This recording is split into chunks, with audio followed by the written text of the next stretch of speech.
Chicago has issued a severe thunderstorm warning for southern Lake County in northeastern Illinois, northeastern Kane County in northeastern Illinois, southeastern McHenry County in northeastern Illinois, northwestern Cook County in northeastern Illinois, until 9:15 p.m.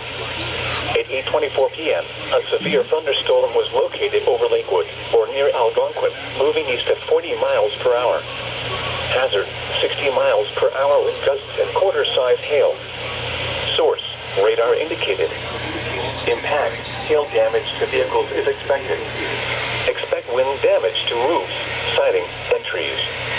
Locations impacted include Arlington Heights, Palatine, Des Plaines, Mount Prospect, Hoffman Estates, Buffalo Grove, Carpentersville, Wheeling, Northbrook, North Chicago, Mundelein, Algonquin, Vernon Hills, Woodstock, Rolling Meadows, Libertyville, Lake Zurich, Lake Forest, Deerfield, and Wakanda.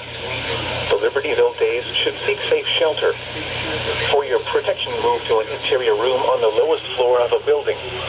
Torrential rainfall is occurring with this storm and may lead to flash flooding. Do not drive your vehicle through flooded roadways.